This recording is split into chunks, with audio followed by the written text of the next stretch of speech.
ಇವತ್ತು 11 ಗಂಟೆಗೆ ನಮ್ಮ ನ್ಯಾಷನಲ್ ಹೈವೇ ಮೇಲೆ ಒಂದು ಘಟನೆ ನಡೆದಿದೆ.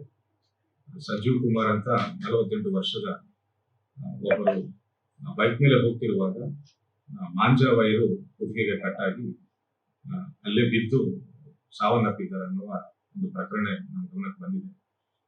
ಅವರು ಬೈಕ್ ಮೇಲೆ ಹೋಗ್ತಿರುವಾಗ ಆಗಲೇ ರೋಡ್ ಮೇಲೆ ಬಿದ್ದಿದ್ದ ಒಂದು ಮಾಂಜಾ ವೈರು ಅವರ ಕುತ್ತಿಗೆಗೆ ಸುತ್ತಿಕೊಂಡು ಅಲ್ಲೇ ಬಿದ್ದು ಕಟ್ಟಾಗಿ ಅಲ್ಲೇ ಬಿದ್ದು ಸಾವನ್ನಪ್ಪಿದ್ದಾರೆ ಅಂತ ಗೊತ್ತಾಯ್ತು.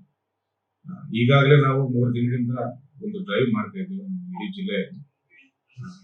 ಸಂಕ್ರಾಂತಿ ಹಬ್ಬದ ಪ್ರಯುಕ್ತ ಗಾಳಿಪಟವನ್ನು ಹಾರಿಸುವ ವಿಷಯದಲ್ಲಿ ಈ ಮಾಂಜಾ ದಾರವನ್ನು ಯೂಸ್ ಮಾಡುವುದು ನಿಷಿದ್ಧ ಮಾಡಲಾಗಿದೆ ಈಗಾಗಲೇ. ಆದರೂ ಸಹ ಕೆಲವು ಅಂಗಡಿಗಳು ಈ ದಾರವನ್ನ ಮಾರುತ್ತಿದ್ದು ನಮ್ಗೆ ಬಂದಿದೆ. 2-3 ಕಡೆ ನಾವು ಸೀಸ್ ಮಾಡಿದ್ದೇವೆ. ಮತ್ತೊಂದು ಸರಿ ಎಲ್ಲರಿಗೂ ನಾವು ಅಂಗಡಿಗಳಿಗೆ ಹೇಳುವುದು ಏನಂದ್ರೆ, ಈ ನಿಷಿದ್ಧ ಮಾಂಜಾ ದಾರವನ್ನ ಮಾರಾಟ ಮಾಡಿದ್ದಲ್ಲಿ ಅಥವಾ ಉಪಯೋಗಿಸಿದ್ದಲ್ಲಿ ಅವ್ರ ಮೇಲೆ ಕಠಿಣ ಕಾನೂನು ಕ್ರಮ ಜರುಗಿಸಲಾಗುವುದು ಅಂತ ನಾನು ಹೇಳ್ತೇನೆ. 48 ವರ್ಷ ಇವರು ಲಾರಿ ಕ್ಲೀನರ್ ಆಗಿ ಕೆಲಸ ಮಾಡ್ತಿದ್ದಾರೆ ಅಂತ ಗೊತ್ತಾಯ್ತು. ಅವರು ಒಂದು ಹಾಸ್ಟೆಲ್ ಹೋಗಿ ಮಕ್ಕಳನ್ನ ಕರೆಕ್ಟ್ ಮಾಡ್ಕೊಂಡು ಬರ್ಬೇಕಂತ ಹೋಗ್ತಾರೆ ಅಂತ ಗೊತ್ತಾಯ್ತು.